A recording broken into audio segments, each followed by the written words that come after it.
정말 충격적인 일이 벌어졌습니다. 최근 중국에서 방영한 한국 관련 영상이 전 세계적인 파장을 일으키고 있습니다. 특히 중국 네티즌들의 분노가 폭발했다고 하는데요. 한국, 그들의 진짜 모습이라는 제목의 이 보도는 원래 중국 소셜미디어에서 퍼진 한국 내 중국인 차별 영상을 파헤치기 위해 시작되었습니다.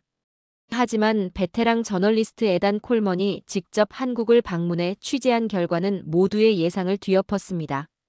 내가 본 한국은 영상 속 모습과 완전히 달랐다. 에단 콜먼의 이 한마디가 중국 내 엄청난 논쟁을 불러일으켰습니다. 웨이보와 위챗에서는 우리가 속았다. 정치적 의도가 있었던 것 아니냐는 의견이 확산되고 있으며 일부 네티즌들은 자신들이 왜 그토록 쉽게 분노했는지 자성하는 목소리도 나오고 있습니다.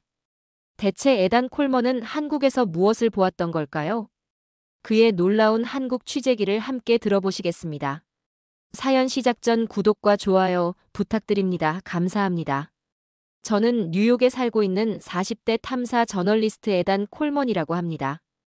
20년 가까이 글로벌 미디어사에서 일하며 중동, 아프리카, 남미 등 세계 각지의 이슈를 다뤄왔죠. 제가 주로 취재해온 영역은 인권과 국제 분쟁이었습니다. 그날은 평소와 같은 뉴욕의 바쁜 아침이었습니다. 맨해튼 미드타운에 위치한 글로벌 인사이트 편집실은 마감에 쫓기는 타자 소리와 전화벨 소리로 가득했어요. 저는 막 시리아 내전에 관한 심층 보도를 마치고 다음 주제를 찾고 있었습니다. 에단, 내 사무실로 잠깐 올래? 편집장 마이클의 목소리에 저는 고개를 들었습니다. 무슨 일인지 궁금했지만 평소와 같은 새 취재건이라 생각했죠. 편집장실로 들어서자 중국계 미국인 후배 기자 제이슨 리가 이미 앉아 있었습니다. 여기 봐, 제이슨이 흥미로운 이슈를 찾아냈어. 마이클이 태블릿을 제게 건넸습니다. 화면에는 웨이보에 올라온 영상이 재생 중이었어요. 영상 속에서는 한국의 한 식당에서 중국인으로 보이는 손님이 쫓겨나는 장면이 담겨 있었습니다. 이건 한국에서 중국인들이 차별받는다는 내용입니다. 제이슨이 설명했어요. 최근 중국 SNS에서 이런 영상들이 많이 퍼지고 있어요. 중국인들은 한국에서 인종차별을 당하고 있다고 주장하고 있죠. 저는 영상을 주의 깊게 지켜보았습니다. 이게 정말 신빙성 있는 내용인가? 어떤 맥락에서 나온 건지 모르잖아. 제가 회의적으로 물었어요. 제이슨은 진지한 표정으로 대답했습니다. 여러 사례가 계속 나오고 있어요. 중국에선 이미 한국 제품 불매운동까지 시작됐어요. 2017년 사드 배치 때처럼요. 상황이 심각해지고 있습니다. 마이클이 끼어들었습니다. 우리가 생각하기에 이건 탐사해볼 만한 가치가 있어. 한중 관계가 미국의 아시아 정책에도 중요하잖아. 에단, 내가 한국에 가서 직접 확인해주면 좋겠어. 순간 저는 당황했습니다. 한국이요? 저는 한국에 대해 잘 모릅니다. 아시아 쪽은 잘 다루지 않았잖아요. 정직하게 말하자면 저는 한국에 대한 관심이 거의 없었습니다. K-팝과 영화 기생충이 유명하다는 것 정도만 알고 있을 뿐이었죠. 그래서 더 좋은 거야. 마이클이 웃으며 말했습니다. 편견 없이 객관적으로 볼 수 있잖아. 제이슨이 필요한 자료를 줄 거고. 회의가 끝나고 자리로 돌아와 인터넷 검색을 시작했습니다. 한국 중국인 차별, 한국 인종차별 같은 키워드로 검색하자 여러 기사와 영상이 나왔어요. 쇼핑몰에서 중국어를 쓰자 직원들이 무시했다는 얘기, 코로나 이후 중국인에 대한 혐오가 심해졌다는 내용도 있었습니다. 저는 조금 의아했습니다. 한국은 선진국인데 이런 노골적인 차별이 있다고? 특히 중국 관광객들이 한국 경제에 중요하다고 알고 있었기 때문에 더욱 이해가 되지 않았어요. 제이슨이 제 책상으로 다가와 차 한 잔을 내려놓았습니다. 고마워, 제이슨. 저는 감사하게 받았어요. 에단, 내가 한국어 자료도 번역해 줄 수 있어. 제이슨이 말했습니다. 사실 내 사촌도 한국에서 비슷한 경험을 했거든. 베이징에서 온 관광객이었는데 중국인이라고 말하자 갑자기 직원의 태도가 변했대. 저는 제이슨의 말을 듣고 생각에 잠겼습니다. 그의 진지한 표정을 보니 이 문제가 단순히 SNS에서 부풀려진 이슈는 아닌 것 같았어요. 알았어, 한번 알아볼게. 제가 마침내 결심했습니다. 다음 주에 출발할 수 있도록 준비해 줄래? 사무실을 나와 맨해튼 거리를 걸으며 저는 이번 취재의 방향에 대해 생각했습니다. 지금까지 제 경험으로는 이런 인종차별 이슈는 보통 표면적인 것보다 더 복잡한 사회적, 역사적 맥락이 있기 마련이었죠. 한국과 중국의 관계도 마찬가지일 것입니다. 하지만 정확히 어떤 상황인지는 직접 가봐야 알 수 있겠죠. 집에 돌아와 여행 가방을 꺼내며 머릿속에는 의문이 가득했습니다. 한국은 정말 중국인을 차별하는 나라일까? 그게 사실이라면 왜 그렇게 된 걸까? 이번 취재가 예상보다 훨씬 복잡한 이야기로 이어질 것 같다는 예감이 들었습니다. 14시간의 비행 끝에 인천국제공항에 도착했습니다. 한국에 대한 부정적인 선입견을 안고 비행기에서 내렸지만 공항의 첫인상은 그런 편견과 달랐어요. 깨끗하고 현대적인 시설이 눈에 들어왔고 여러 언어로 된 안내 표지판이 곳곳에 설치되어 있었습니다. 입국 심사장으로 향하는 길에 눈여겨본 것은 중국인 관광객들의 모습이었어요. 그들은 별다른 불편 없이 입국 절차를 밟고 있었습니다. 제가 본 웨이보 영상과는 전혀 다른 광경이었죠. 오히려 공항 직원들이 중국어로 친절하게 안내하는 모습이 인상적이었습니다. 이쪽으로 오세요. 여권과 입국 카드를 보여주세요. 중국인 가족에게 말하는 입국 심사관의 목소리가 들렸어요. 그들은 미소를 지으며 심사를 마치고 한국 땅을 밟았습니다. 호텔에 체크인한 후 저는 명동으로 향했습니다. 중국인 관광객들이 많이 찾는다는 이곳에서 그들이 어떤 대우를 받는지 직접 보고 싶었거든요. 지하철을 타고 명동역에 도착했을 때 역시나 많은 중국인 관광객들이 눈에 띄었습니다. 명동 거리는 활기찼어요. 화장품 매장, 의류 상점, 음식점들이 즐비했고 각국의 관광객들로 북적였습니다. 특히 중국어 간판과 안내문이 많아 놀랐습니다. 환영합니다. 할인 같은 문구들이 상점 곳곳에 보였어요. 한 화장품 매장에 들어가 실험을 해보기로 했습니다. 저는 서툰 중국어로 점원에게 말을 걸었어요. 예상과 달리 직원은 밝은 표정으로 중국어로 응대했습니다. 오히려 제가 중국인이라고 생각했는지 더 친절하게 대해주는 것 같았어요. 거리를 더 걸으며 중국인 관광객들이 쇼핑하는 모습을 관찰했습니다. 그들은 자유롭게 상점을 드나들고 판매원들과 중국어로 대화하고 있었어요. 웨이보에서 본 것처럼 차별받는 모습은 전혀 찾아볼 수 없었습니다. 편견과 다른 현실 앞에서 의문이 들었어요. 왜 웨이보에서는 한국의 중국인 차별을 그렇게 강조하는 걸까? 내가 본 것과 너무 다른데. 해가 저물어갈 무렵 저는 한 카페에 앉아 오늘의 관찰 결과를 정리했습니다. 첫날부터 제 선입견이 흔들리기 시작했어요. 하지만 아직 결론을 내리기에는 이르다고 생각했습니다. 내일은 논란이 된 식당과 쇼핑몰을 직접 방문해 봐야겠다고 마음먹었죠. 다음 날 아침 저는 웨이보에 올라온 영상 속 장소들을 방문하기로 했습니다. 제이슨이 보내준 자료에는 중국인이 차별받았다는 식당과 쇼핑몰의 위치가 표시되어 있었어요. 첫 번째 목적지는 강남에 위치한 한 고급 레스토랑이었습니다. 레스토랑에 도착하자 평일 오전임에도 꽤 많은 손님들이 있었어요. 놀랍게도 테이블 중 절반 이상은 중국인으로 보이는 관광객들이 차지하고 있었습니다. 저는 매니저에게 인터뷰를 요청했고 약간의 설득 끝에 허락을 받았어요.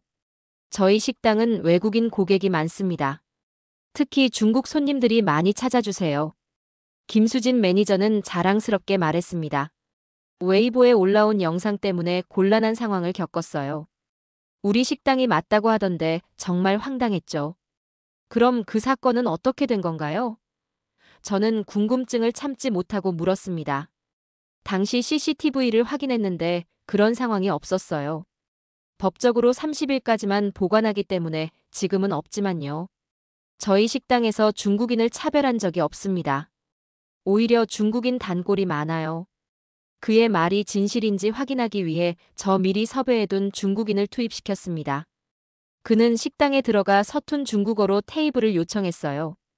직원들은 미소로 응대했고 중국어 메뉴까지 제공했습니다. 차별의 흔적은 찾을 수 없었어요. 다음으로 동대문의 한 쇼핑몰을 방문했습니다. 이곳 역시 중국인 관광객이 무시당했다는 영상이 올라온 곳이었죠. 쇼핑몰은 활기찼고 많은 중국인 관광객들이 쇼핑을 즐기고 있었습니다. 매장 직원 박지민 씨와 인터뷰할 기회가 있었어요. 저희는 중국 손님들에게 오히려 VIP 서비스를 제공해요. 중국어 가능한 직원도 있고 알리페이나 위챗페이도 사용 가능하죠. 사실 매출의 30%가 중국 관광객에서 나오니까요. 그럼 그 영상은 어떻게 된 거죠? 제가 물었습니다.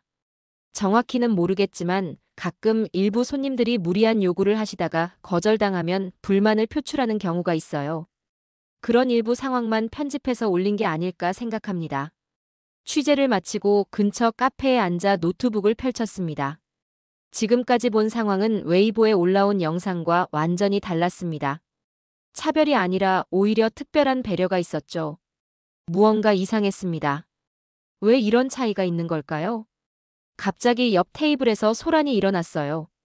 한 외국인 관광객이 지갑을 잃어버렸다며 당황하고 있었습니다. 놀랍게도 카페 직원은 즉시 CCTV를 확인하고 분실물 신고를 도와주었어요. 그리고 얼마 후 다른 손님이 주워서 맡겨둔 지갑이 주인에게 돌아갔습니다. 이 모든 상황을 지켜보며 저는 더욱 혼란스러워졌습니다. 과연 한국에서 중국인 차별이 실제로 존재하는 걸까? 아니면 다른 이유가 있는 걸까? 취재를 계속하기 위해 서울 외곽의 일반 주택가와 시장을 방문하기로 했습니다. 관광지가 아닌 현지인들의 일상 공간에서는 어떤 모습을 볼 수 있을지 궁금했어요. 중국인 관광객들이 거의 방문하지 않는 곳이라면 현지인들의 진짜 태도를 볼 수 있을 거라 생각했습니다. 지하철을 타고 서울 북동쪽의 한 주택가에 도착했어요. 좁은 골목길에는 다세대 주택과 단독주택이 옹기종기 모여 있었고 동네 아이들이 뛰어노는 소박한 풍경이 펼쳐졌습니다. 근처 전통시장으로 향했어요. 칼칼한 고추 냄새와 신선한 생선 냄새가 뒤섞인 시장은 활기찼습니다. 시장 한복판에서 저는 중국어로 길을 물어보기로 했어요. 아주머니는 당황한 표정을 지으셨지만 곧 미소를 지으며 카페 하시더니 손짓으로 방향을 가리키셨어요. 그리고는 옆 가게 젊은 직원을 불러 도움을 청하셨습니다. 젊은 직원은 직접 카페까지 안내해 주었어요. 놀랍게도 그는 가게 일을 중단하고 저를 골목바까지 데려다 주었습니다. 전혀 예상치 못한 친절에 감사 인사를 전했습니다. 그가 안내해준 카페는 아담한 북카페였어요. 책장에는 한국어 책들이 가득했고 창가에 앉아 골목길 풍경이 한눈에 들어왔습니다. 메뉴판은 한국어로만 되어 있었지만 사진이 있어 대충 짐작할 수 있었어요. 저는 직원에게 서툰 한국어로 아이스 아메리카노 주세요라고 말했습니다. 커피를 마시며 노트북을 꺼내 취재 내용을 정리하고 있는데 옆자리에 앉은 한국인 대학생이 영어로 말을 걸어왔어요. 외국에서 오셨나요? 무슨 일로 한국에 오셨어요? 제이크라는 그 학생은 영어 교육을 전공한다고 했습니다. 우리는 자연스럽게 대화를 나누었고 제가 취재 중이라는 이야기를 하자 제이크는 진지한 표정으로 말했어요. 한국에서 중국인 차별이요? 물론 모든 사회에 편견은 있지만 그렇게 심각하다고 생각하진 않아요. 제 중국인 친구들도 한국 생활에 꽤 만족하고 있어요. 대화를 마치고 화장실에 다녀오는 사이 제 노트북과 지갑을 테이블에 두고 왔다는 사실을 깨달았습니다. 미국에서라면 절대 하지 않을 행동이었죠. 화들짝 놀라 서둘러 자리로 돌아갔어요. 다행히 모든 물건은 그대로였고 오히려 카페 직원이 다가와 손님, 귀중품 주의하세요라고 친절하게 말해주었습니다. 이 작은 경험이 제게 큰 인상을 남겼어요. 한국인들의 친절함과 정직함은 제가 들어온 내용과 너무 달랐습니다. 서울로 돌아오는 지하철에서 생각했어요. 정말 한국인들이 중국인이나 외국인을 차별한다면 왜 나 같은 낯선 외국인에게 이렇게 친절할까? 그날의 경험은 웨이보에서 본 내용과 완전히 다른 한국의 모습을 보여주었습니다. 무언가 더 큰 그림이 있는 것 같았어요. 한국과 중국 사이에 내가 모르는 어떤 역학관계가 있는 것일까?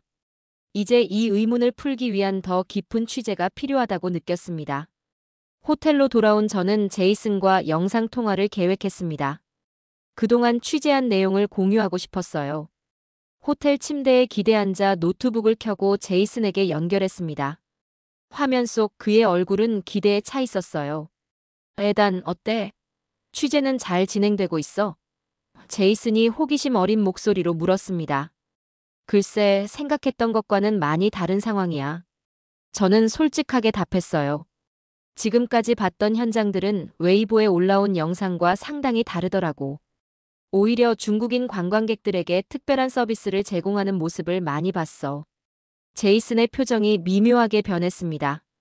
에단, 혹시 내가 방문한 곳들이 관광지 위주라서 그런 것 아닐까? 표면적인 것만 보고 있는 건 아닌지. 물론 그럴 수도 있지. 하지만 나는 관광지뿐만 아니라 일반 주택가, 외국인이 잘 가지 않는 시장도 가봤어. 거기서도 사람들은 친절했어. 중국어를 써도 특별히 차별받는 것 같지 않았어. 제이슨은 잠시 침묵하더니 말했습니다. 에단, 혹시 한국이 미국과의 관계를 위해 중국인에 대한 차별을 숨기고 있는 건 아닐까? 내가 미국 기자라는 걸 알면 당연히 좋은 모습만 보여주려고 할 거야. 저는 그의 말에 의아했습니다.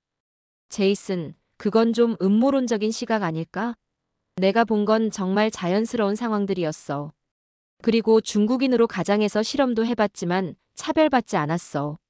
내가 본 것만으로 전체를 판단하는 건 위험해. 제이슨의 목소리가 약간 높아졌습니다. 수천 명의 중국인들이 실제로 차별을 경험했다고 말하는데 그걸 무시하는 건 아닐까? 저는 깊은 숨을 들이마셨습니다. 나는 무시하는 게 아니야. 다만 내가 직접 본 것과 웨이보에서 퍼지는 내용 사이에 괴리가 있다는 걸 말하는 거야. 우리는 기자로서 진실을 찾아야 하지 않을까? 에단, 한국이 일부러 미국과 거리를 두고 중국 편을 드는 것일 수도 있어. 지정학적 상황도 고려해야 해. 제이슨이 주장했습니다. 그런데 내가 본 건 달랐어. 모든 걸 중국 시각으로만 볼 수 없잖아. 제 목소리에는 확신이 담겨 있었습니다. 통화가 끝난 후 저는 창밖을 바라보며 깊은 생각에 잠겼습니다. 20년 넘게 저널리스트로 일하면서 항상 진실을 추구해왔습니다.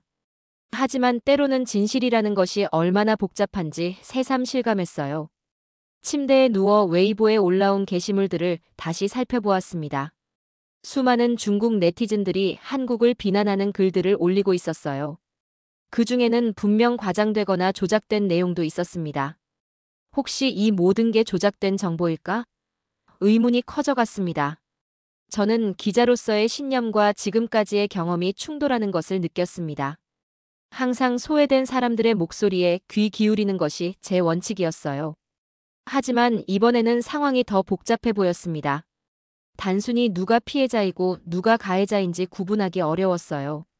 밤이 깊어가는 동안 저는 계속해서 자료를 검토했습니다. 한국과 중국 간의 관계는 단순한 차별 문제가 아니라 복잡한 정치적, 역사적 맥락이 얽혀 있다는 사실을 점점 더 깨닫게 되었어요. 이 이야기의 진실은 어쩌면 웨이보에 올라온 영상에도 제 짧은 경험에도 완전히 담겨 있지 않을지 모릅니다. 다음 날은 한국의 역사 연구가를 만나기로 했습니다. 그를 통해 한국과 중국 관계의 더 깊은 맥락을 이해할 수 있기를 바랐어요. 잠들기 전 저는 결심했습니다.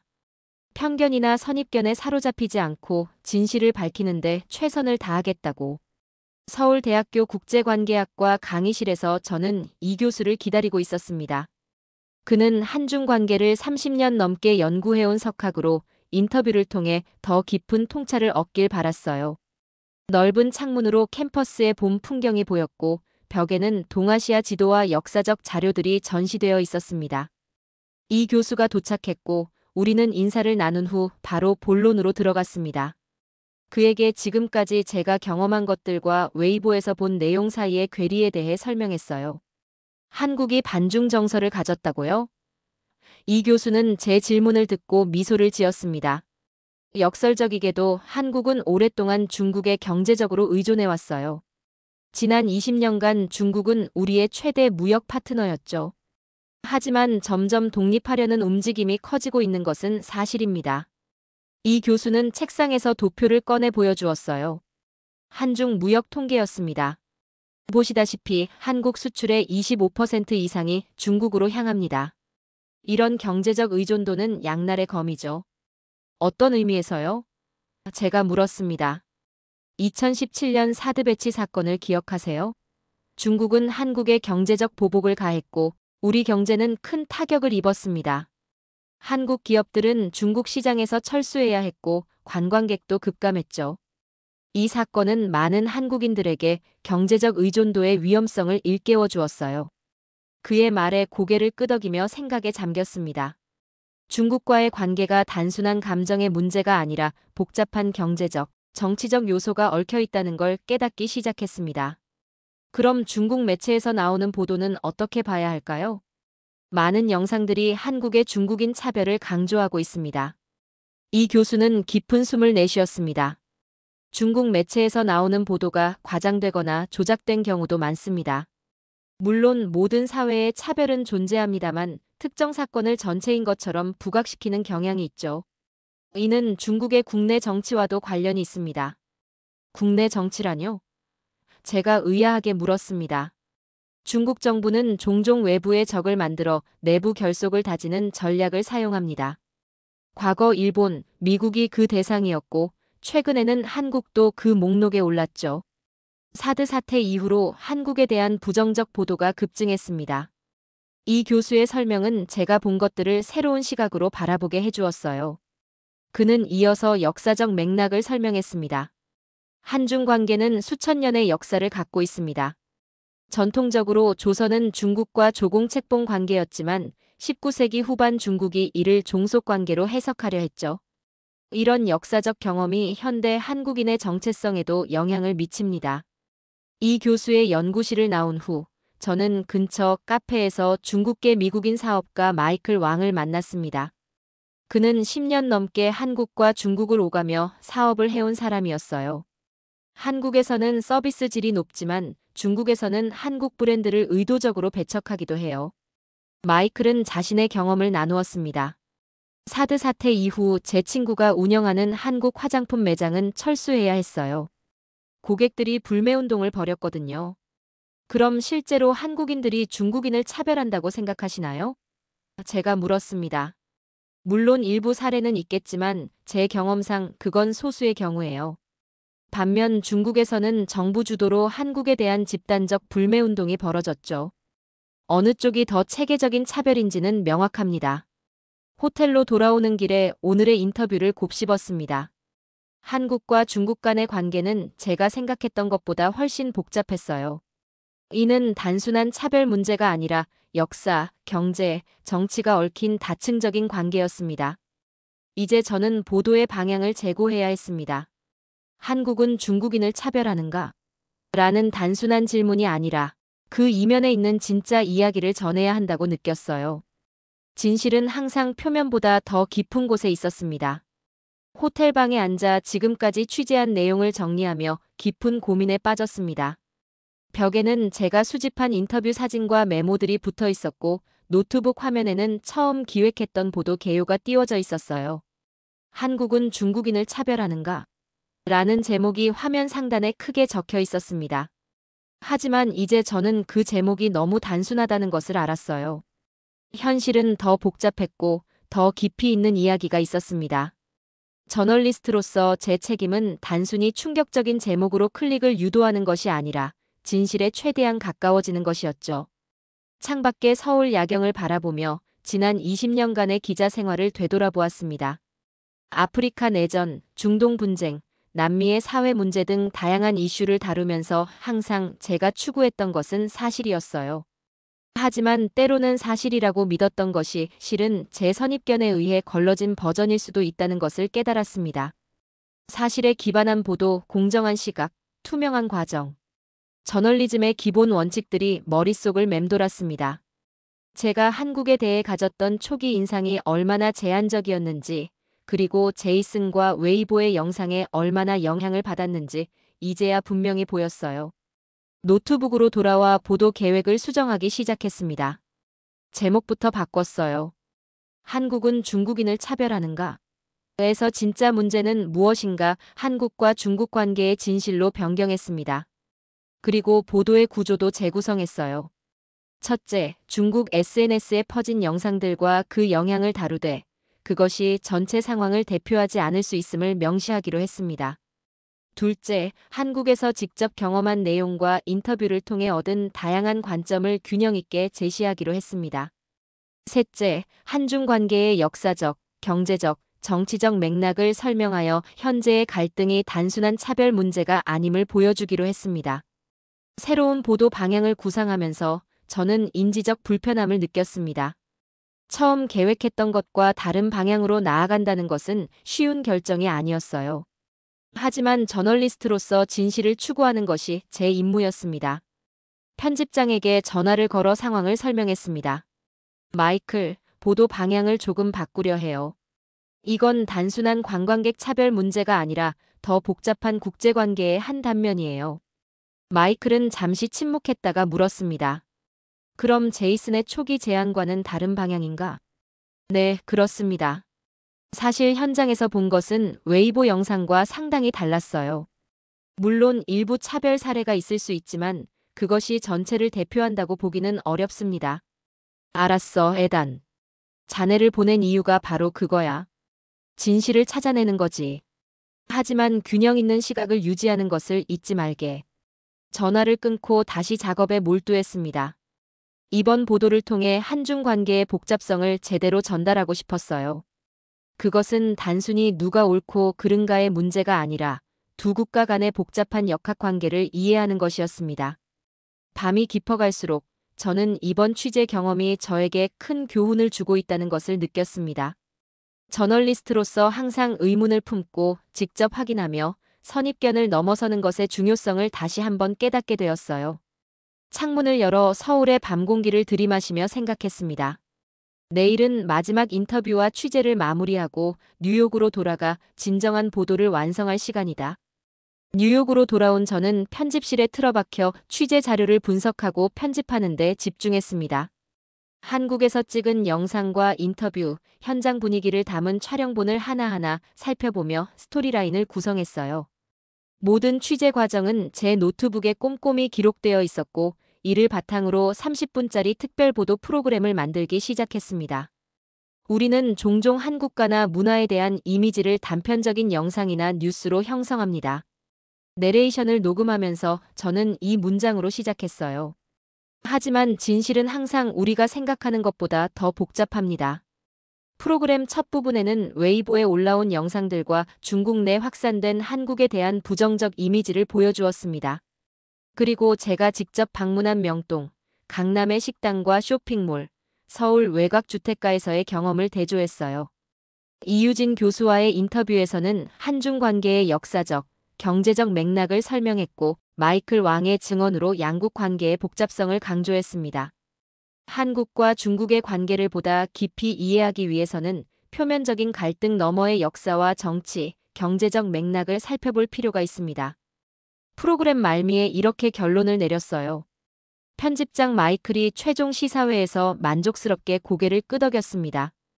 균형감 있는 좋은 보도야, 에단. 이게 바로 우리가 추구하는 저널리즘이지. 프로그램이 방영된 후 반응은 다양했습니다. 미국 시청자들은 대체로 한중 관계의 복잡성에 흥미를 보였고 동아시아 지역의 국제관계를 더 깊이 이해하게 되었다는 피드백이 많았어요. 특히 사드 사태와 경제적 보복 조치에 대한 부분은 미국인들에게 새로운 시각을 제공했습니다. 온라인 반응은 더욱 극명하게 갈렸어요. 한국 네티즌들 사이에서는 균형 잡힌 시각으로 문제를 다뤄줘서 고맙다는 의견이 많았고 중국 네티즌들은 다양한 반응을 보였습니다. 일부는 여전히 한국의 차별을 비판했지만 흥미롭게도 몇몇은 우리가 너무 감정적으로 한국을 비판한 것이 아닌가 라는 새로운 관점을 제시하기 시작했어요. 제이슨과는 프로그램 방영 후 처음으로 만났습니다. 처음에는 약간 어색한 분위기였지만 솔직한 대화를 나누었어요. 에단, 솔직히 처음에는 내가 중국의 입장을 간과한다고 생각했어. 제이슨이 커피를 마시며 말했습니다. 하지만 프로그램을 보고 나서 내가 정말 균형 잡힌 시각을 보여주려 노력했다는 걸 알게 됐어. 고마워, 제이슨. 사실 이번 취재는 나에게도 큰 배움의 과정이었어. 제가 솔직하게 대답했어요. 선입견 없이 모든 이야기를 듣고 모든 각도에서 상황을 바라보는 것이 얼마나 중요한지 다시 한번 깨달았어. 방송 2개월 후 저는 한국으로 다시 떠나기로 결정했습니다. 보도 이후 한중 관계에 어떤 변화가 있었는지, 그리고 더 깊이 있는 후속 보도를 위해서였어요. 인천공항에 도착했을 때 지난번과는 다른 기분이 들었습니다. 이제는 이 나라에 대한 선입견 없이 열린 마음으로 바라볼 수 있었어요. 명동을 다시 찾아 전에 인터뷰했던 상점 주인들과 재회했습니다. 몇몇은 제 프로그램을 본 적이 있다며 반가워했어요. 한 가게 주인은 요즘 중국 관광객들이 조금씩 늘어나고 있어요. 코로나 이후로 오랜만이죠. 라고 말했습니다. 마지막 날 한강변을 걸으며 서울의 야경을 감상했습니다. 눈앞에 펼쳐진 도시의 불빛들이 강물에 반사되어 아름다운 풍경을 만들어냈어요. 저는 생각했습니다. 나는 아직도 한국을 완벽히 이해하지 못했다. 하지만 한 가지 확실한 것은 직접 보고 듣고 경험해야만 진실에 가까워질 수 있다는 것이다. 비행기를 타기 위해 공항으로 향하는 길에 다음 취재 주제에 대한 아이디어가 떠올랐습니다. 한국과 중국 젊은이들의 문화 교류, 그리고 그들이 서로를 어떻게 바라보는지에 대한 이야기였어요. 진실을 찾아가는 여정은 결코 끝나지 않을 것입니다. 그리고 그것이 바로 저널리스트로서 제가 추구하는 삶이었습니다. 오늘 사연은 여기까지입니다. 이번 사례를 통해 우리는 한국이 국제 무대에서 어떻게 인식되고 있는지 확인할 수 있었습니다. 애단의 시선을 통해 드러난 한국은 오해와 편견을 뛰어넘는 진정한 모습을 보여주었습니다. 외국인이 처음 접하는 우리의 친절함과 정직함, 따뜻한 환대는 자랑스러운 우리의 전통입니다. 수천 년의 역사 속에서도 우리는 독자적인 문화와 정체성을 지켜왔고, 지금은 그 어느 때보다 국제관계의 주요 참여자로 자리매김하고 있습니다. 정치적 목적으로 만들어진 가짜 뉴스나 왜곡된 정보가 아닌 실제 한국인의 모습이 세계에 알려질수록 우리에 대한 존중은 더욱 깊어질 것입니다. 오늘 사연에 대한 여러분의 생각을 댓글로 남겨주세요. 내일도 감동적인 사연으로 찾아뵙겠습니다. 귀한 시간 내주셔서 감사합니다. 지금까지 감동신호등이었습니다.